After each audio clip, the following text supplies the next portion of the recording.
सलार का teaser breakdown और review शुरू करते हैं। सबसे पहले सलार और केजीएफ का एक कनेक्शन हमें इस टीजर में दिख गया है और वो ये है कि आप सलार के टीजर में एक जगह देख सकते हैं और इस बिल्डिंग के ऊपर हम C516 और LALF81 देख सकते हैं। ये वही जगह है जो हमने केजीएफ चैप्टर 2 के पोस्ट क्रेडिट सीन में देखी थी, जहां पर कार में रमिका सेन और गवर्नमेंट ऑफिशियल्स आए थे और वहां पर पहले से ही इंडियन आर्मी मौजूद थी। तो इसका मतलब ये है कि वो एरिया पहले शायद से प्रभास नहीं तो पृथ्वीराज के कैरेक्टर का होगा और फिर उसे रमिका सेन ने कैप्चर कर लिया होगा।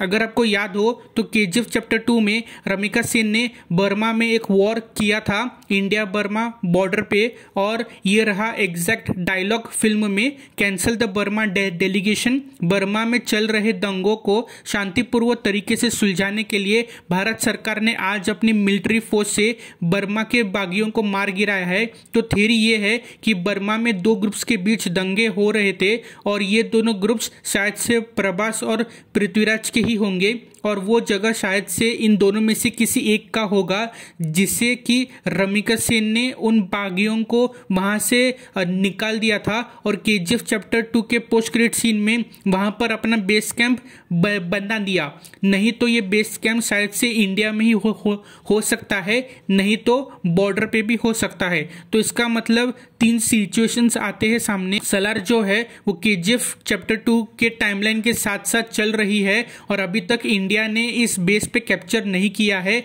अभी भी ये फंक्शनल है और सलार मूवी एक्चुअली इंडिया और बर्मा बॉर्डर पे होगी। दूसरी पॉसिबिलिटी ये हो सकती है कि सलार जो है वो केजीएफ चैप्टर 2 के बाद सेट की हो और अभी भी वो बेस कैंप आर्मी के ही कंट्रोल में है और जो बागी थे वो फिर से इसके ऊपर कब्जा लेना चाहते हो। तीसरी पॉसिबिलिटी ये है कि इसमें हम बहुत सारे टाइम जंप्स देखने मिल सकते हैं पास्ट, प्रेजेंट और फ्यूचर में, जैसे हमने केजीएफ में देखा था। तो ये शिफ्ट कर सकती है केजीएफ 2 के टाइमलाइन से, रॉकी के मरने के बाद से, और प्रभास और पृथ्वीराज ने कैसे अपना एम्पायर सेटअप किया है। क्योंकि जब आप सलार के टीजर में देखते हैं वहां पर एक प्लेस है जहां पर 848/46 LMX लिखा हुआ है, जिसका मतलब ये है कि इन टोटल 46 लोकेशंस है और वो इस LMX ऑर्गेनाइजेशन के है और इनकी एक प्राइवेट आर्मी भी है जिनके पास बहुत सारे मॉडर्न टाइप के वेपन्स है, गन्स, टैंक्स, बाइक्स एक्सेट्रा। और एक और ग्रुप है जो कि पूरे लोकल वेपन्स है, उनके पास चाकू, तलवार, हॉर्सेस एक्सेट्रा। तो सलार फिल्म इन दोनों ग्रुप्स के बीच के वॉर पे होगा और ये कंफर्म करता है कि ये प्रशांत नील सिनेमैटिक यूनिवर्स का पार्ट होने वाला है, जिसमें केजीएफ चैप्टर 1 और 2 के बाद सलार आती है। और इस फिल्म में केजीएफ चैप्टर 1 के जो मेन विलन थे गरुड़ा, वो एक्टर भी इसके कास्ट में मौजूद है। तो देखना इंटरेस्टिंग होगा कि क्या वो सेम कैरेक्टर निभा रहे हैं और पास्ट के सीन दिखाने वाले हैं, यानी कि वो पृथ्वीराज के कैरेक्टर के दोस्त भी हो सकते हैं। और एक्ट्रेस ईश्वरा राव भी है जिन्होंने केजीएफ चैप्टर 2 में फरमान की मां का रोल किया था।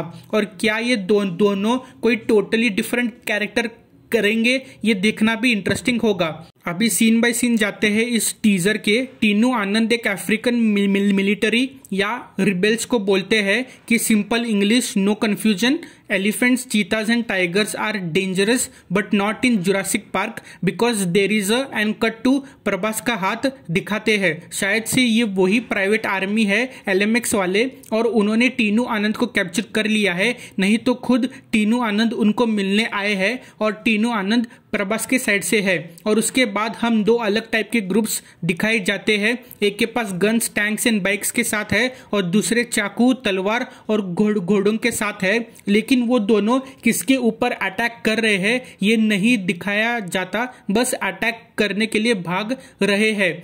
और कुछ बच्चे छत के ऊपर से भाग रहे हैं और वो मिलिट्री ग्रुप कौन से तो पैलेस में अटैक करते हुए भी नजर आ रहे हैं। लेकिन आगे टीजर में हम देखते हैं कि प्रभास एक पूरे ग्रुप के साथ फाइट कर रहा है, गन्स, स्वॉर्ड्स और एक्स के साथ, और वो एकदम वायलेंट मोड में लग रहा है। और हम कुछ लोगों को मशालों के साथ देखते हैं, एक घोड़े को भी देखते हैं, लेकिन क्या वो घोड़ा है या इंसान है ये पता नहीं चल रहा, ये एक मिस्ट्री है। और फिर टीनू आनंद अपना डायलॉग कंप्लीट करने के बाद हमें प्रभास का हाथ दिखाते हैं और उसकी मुट्ठी पे खून ही खून लगा हुआ है और इससे दिखता है कि क्या तबाही करने वाले हैं वो प्रभास। और एंड में हम पृथ्वीराज का लुक भी देखते हैं और एकदम लाजवाब है और पृथ्वीराज इस रोल को फाड़ ही देने वाले हैं। और हमें पता चलता है कि सलार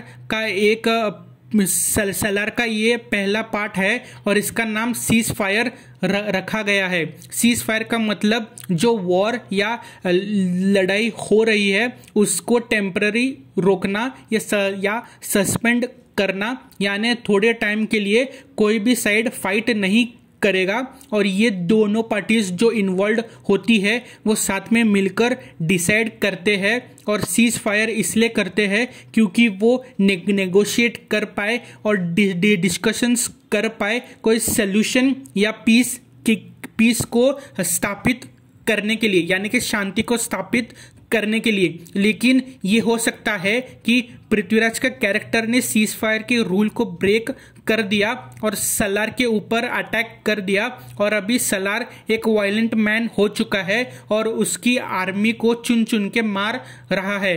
मैंने पहले भी कहा था कि KGF 2 में उस रिपोर्टर ने रमिका सेन से कहा था कि आप उसे पीसफुली रिजॉल्व कर सकते थे, यानी कि सीज फायर करके आप पीस टॉक्स कर सकते थे।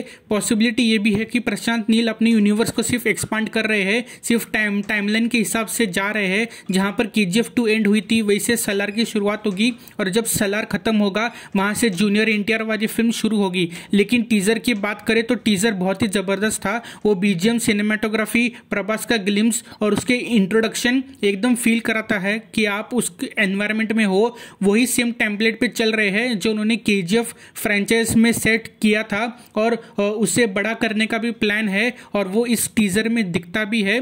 जिस तरीके से प्रभास को मास अवतार में दिखाया है वो हम लोग कितने सालों से देखना चाहते थे और प्रशांत नील पे भरोसा है कि वो प्रभास को एक अच्छी स्क्रिप्ट वाली फिल्म में एकदम वायलेंट मैन की तरह प्रेजेंट करेंगे, जो कि वो एक रेबल स्टार है।